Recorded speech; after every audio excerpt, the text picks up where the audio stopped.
Programming is the art of instructing computers to perform tasks according to our desire.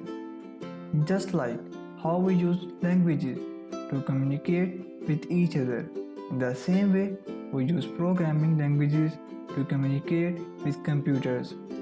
These languages are our way of giving precise instructions that computer can understand and execute. Programming languages are like different tools to do things with computers, just like we choose the right way for a job. Languages do different jobs well. Some are great for websites and games, while others can do many things. It is like picking the best way for different tasks, just as we talk to people using words.